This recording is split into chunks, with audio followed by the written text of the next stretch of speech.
જાઓ પાકિસ્તાનનો પેટ્રોલમાં નરેન્દ્ર સ્વામી હિન્દુસ્તાનમાં આવે અને એક ધૂન ઉપાડે ગઢવીની રાત્રે સ્ટાર થઈ જાય છે એ અજ્ઞાન સ્વામી ગાયું તારે મને ખબર પડી કે આ ધૂન તો અમારી પાસે 500 વર્ષથી છે એને કે ભગવાન પાસે સારું માંગ્યું છે પણ એ ધૂન અમારી પાસે ક્યાં છે એક તમે ઝલક આપો અજ્ઞાન સ્વામી ગાય છે પણ ધૂન અમારી પાસે ક્યાં છે એક ઝલક આપો तेरी ऊंची शान है मौला मेरी रसी मान ले मौला मुझको भी तू लिफ्ट करा दे कैसे कैसो खो दिया है कैसे कैसो खो दिया है मुझको भी तू जान दिला दे गरीब बंगला घर दिला दे कैसे कैसो खो दिया है ऐसे कैसो खो दिया है मुझको भी तू जान दिला दे गरीब बंगला घर दिला दे આ ધૂન અમારી પાસે છે દેવ નામના પુસ્તકમાં ઈસદાસજી માર લખી ગયા છે કે જગ્યાએ કરતા હરતા સે હિંકાર કલા રહી હું તો મારી સતી સે કે રાસે સરનાર જગની બળ થઈ જો જરદાર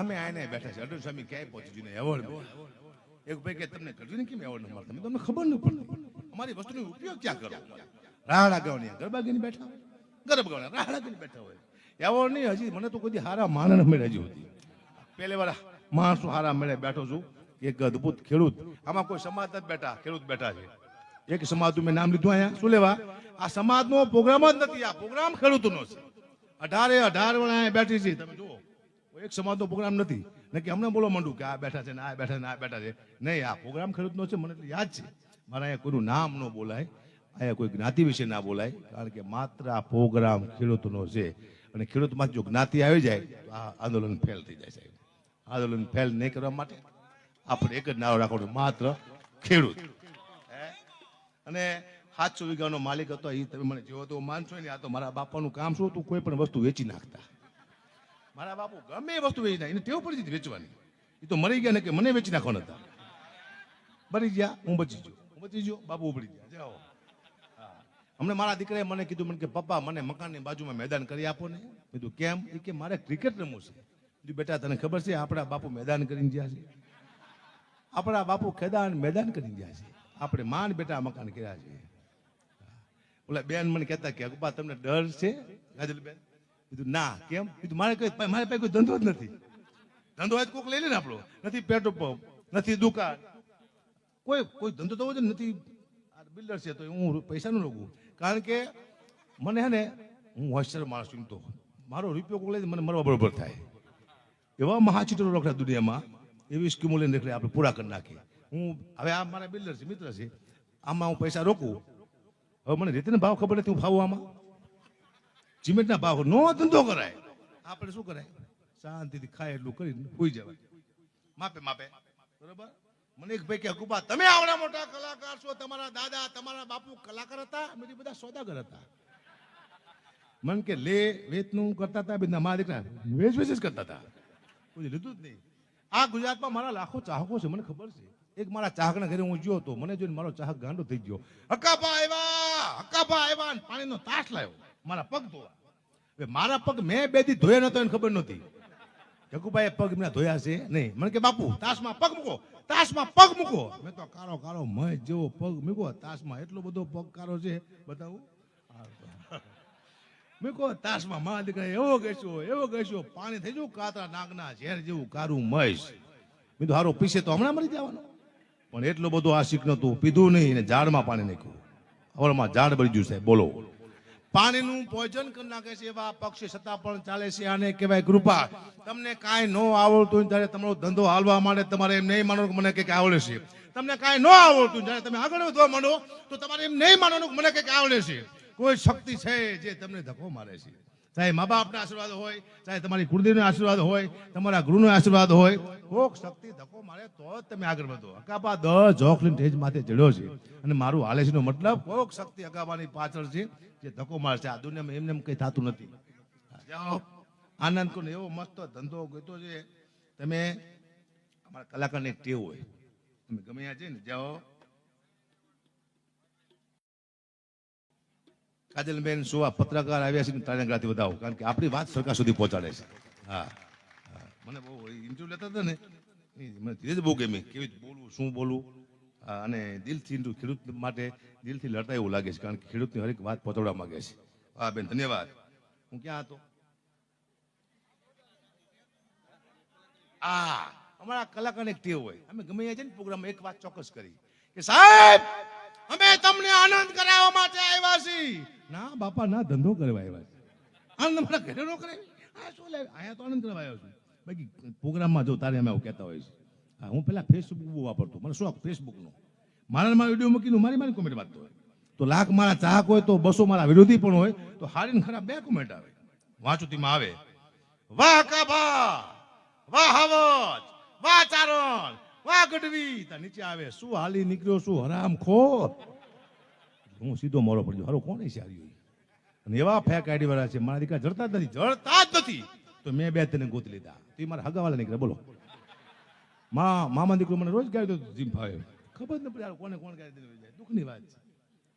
અમુક મારા જોક્સ છે ને એ ઇતિહાસ છે. મારા જોક્સ છે તમને માટે બહુ મેસેજ છે. હું કહું તો તમને ખબર પડે કે આમાં શું મેસેજ છે, કે તમે જોક્સ સમજીને ભૂલી જાય છો.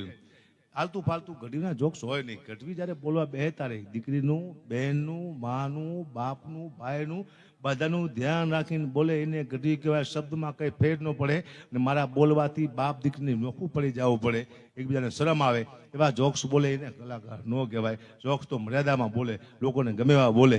આ મર્યાદા સાચી હજી સુધી બેઠો છું, જ્યાં સુધી હજવાય ત્યાં સુધી, કારણ કે મેસેજ છે. હું એક મેસેજ આપું છું મારા જીવનમાં બનેલી ઘટના. મારા નવા લગ્ન થયા 26 વર્ષ પહેલા. તો મારો 1200 રૂપિયા પગાર, હું ઘંટી હાંકતો હતો. નોકરી મારી તૂટી ગઈ, રોડમાંથી આવી ગયો. અને મારા હાડાનો ફોન આવ્યો કે જીજી બહુ બીમાર છે. જીજી એટલે મારા સસરા. અમે સસરાને જીજી કહી. જીજી બહુ બીમાર છે, હકુપા જો દીકરીને બાપનું મોઢું જોવે તાત્કાલિક આવી જાઓ. મારે પાસે પૈસા હતા નહીં, મેં 800 રૂપિયા ઓછા લીધા. છેલ્લી વાર દીકરીને બાપનું મોઢું દેખાડી દઉં.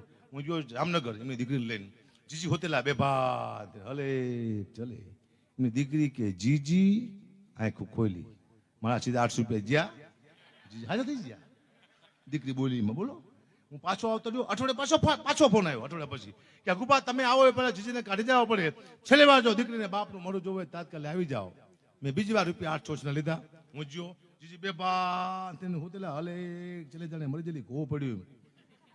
એની દીકરી કે જીજી આખું ખોલી. 800 ને 800 મારું 100 રૂપિયાનું બૂચવાઈ ગયું. હું પાછો આવતો રહ્યો. 1 મહિના પછી છેલ્લો ફોન આવ્યો. આ છેલ્લો ફોન હતો. જીજીના મોઢામાં તુલસીના પાન નાખી દીધા છે. જીવ દસમાદાર વહી ગયો છે. હકુપા તમે આવો એ પેલા જીજીને કાઢી જવા પડે. છેલ્લી વાર જો દીકરીને બાપનું મોઢું જો હોય તાત્કાલિક આવી જાઓ. મેં ત્રીજી વાર રૂપિયા 800 લીધા. હું જો જીજી બેભાન હોતેલા હલે ચલે. એની દીકરી કે જીજી આંખું ખોલીને મારું મગજ જુઓ. જીજી તમે ને મરો, હું ભાડા ખર્ચીને મરી જઈશ. આજ મરું, કાલ મરું, મરી જાઓ. મરી ગયા. મને યાદ છે મેં કીધું તો મરી ગયા જીજી.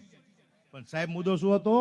મેં જીવનમાં પહેલી વાર દીકરીની દીદી તાકાત જોઈ. બાપને 3 વખત જીવતો કર્યો. મરી ગયા પછી દુનિયામાં કોઈ બાપને જીવતો કર્યો એક જ પાત્ર છે, માત્ર ને માત્ર દીકરી, જે મરી ગયા પછી બાપને જીવતો કરી દે. 5-6 ગો માથે દીકરી હોય ને ખબર પડે કે મારો બાપ બીમાર છે, બધાય કામ મૂકીને આવ્યો પાત્ર હોય તો માત્ર ને માત્ર દીકરી. બાપની આંખમાંથી 2 આહોણા પડે, જેની છાતી થડકો લઈ જાય એવું પાત્ર હોય તો માત્ર ને માત્ર દીકરી. 2 થાપા મારી લગ્ન કરીને ઘરની બહાર નીકળે, તમારા ઘરમાં અંધારું થતું એવું લાગે. સાચા જેવું પાત્ર હોય તો દીકરી. આનો મને અનુભવ છે. મારી 2 દીકરી છે, મને રોજ ફોન કરે છે, પપ્પા પહોંચી ગયા, ગાડી ધીમી હાંકજો, વહેલા હોઈ જાયજો. આ દીકરી મારી ચિંતા કરે છે. પછી મારા દીકરાનો ફોન આવે છે, પપ્પા લેતા આવજો. મેં શું ખટારો, તમે ભલે ખટરામ કરી જાઓ. આને કહેવાય દીકરો. બાપ પાસે જેની કોઈ ફરમાઈશ ન હોય એને દીકરી કહેવાય, અને ફરમાઈશ માંથી ફરમાઈશ કરે દીકરો કહેવાય. દીકરામાંથી ભરોસો નહીં કરવાનો. મને 10 વર્ષ દીકરો આવ્યો તો હું બહુ ખુશ થયો હતો. હું દવાખાને મારા દીકરાને જોવા માટે ગયો તો નર્સ મારા દીકરાને હાથમાં લઈને બેઠેલી. બધું બેન બતાવો મારો દીકરો બતાવો. મને કે બાપુ 1000 રૂપિયા આપો તો બતાવો. કે બધું બેન એક કામ કર, તું મને 500 રૂપિયા આપ, દીકરો તું રાખ. કે મારે શું કરવું? બધું લાય મારો છોકરો. મને કે બાપુ હું ખુશી ના માંગુ છું. હું તારો બાપ કોકને ઉછલા લઈને આવ્યો છું. દઈ દીધું. એની કુંભરાશી આવી ગ અને સ માથે. મેં તું કુંભરાશી માટે નામ શું પાડું? મેં તું ગબ્બરચી પાડું. મારા મામા કે ન પાડતો. મેં તું કાં?